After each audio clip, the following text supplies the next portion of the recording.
신명기 1장의 말씀에 보면 가나안 정탐은 본래 하나님의 뜻이 아니었습니다.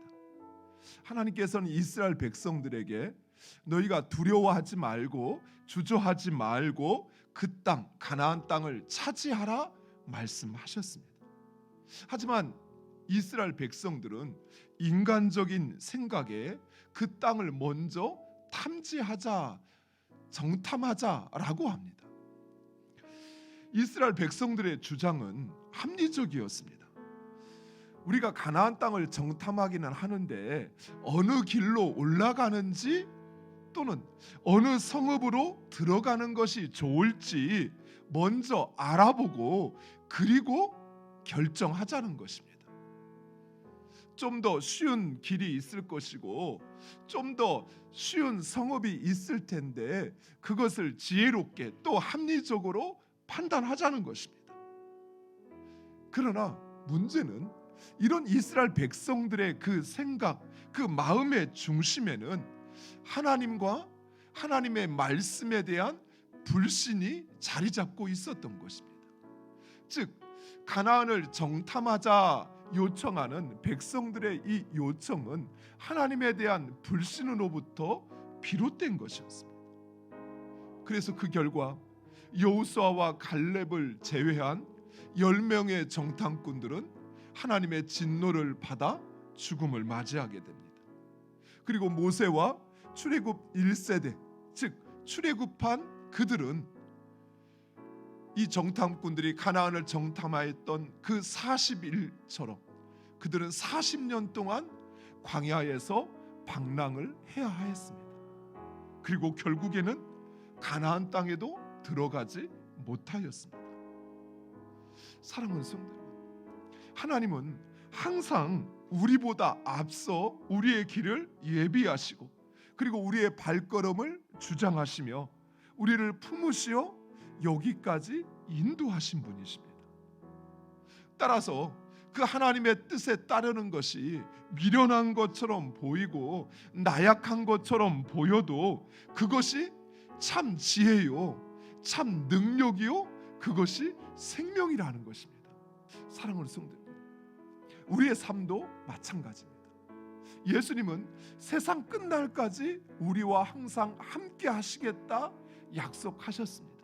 이 말씀은 책임져 주시겠다는 거예요. 여호수아와 함께 하시어 강하고 담대케 하시어 그 가나안 땅을 정복케 하신 것처럼 예수 그리스도께서 우리와 함께 하시어 우리로 하여금 우리의 삶의 그 모든 문제, 그 모든 어려움 능히 이기게 하시겠다는 것입니다.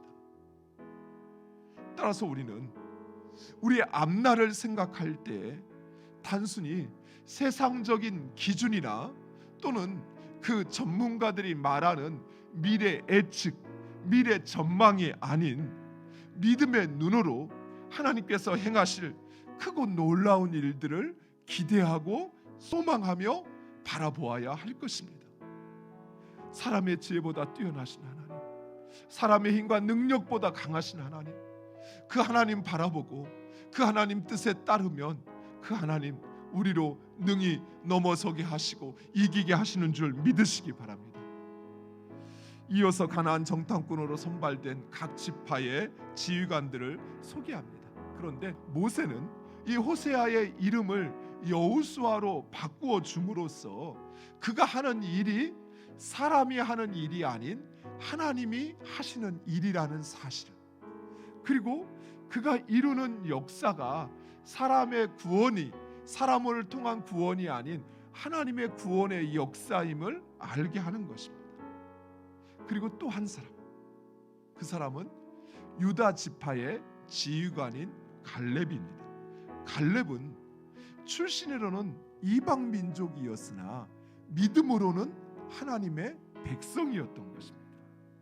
사랑하는 성도 여러분, 우리가 하나님의 백성이 되고 하나님의 나라를 이루는 데 있어서 우리의 출신이나 우리의 혈통이나 세상적 배경은 아무런 문제가 되지 않습니다. 하나님께서 일하시는 것을 보면 우리가 하나님이 진정 우리의 구원자이심을 믿는 그 믿음으로 행하였느냐 하는 것입니다. 사랑하는 성도 여러분, 믿음으로 사는 사람, 그 사람이 바로 하나님의 사람입니다. 그 사람이 바로 하나님의 나라를 성취하는 것입니다. 사랑하는 성도 여러분, 그 믿음을 우리에게 더 충만케 달라고 기도하시기 바랍니다.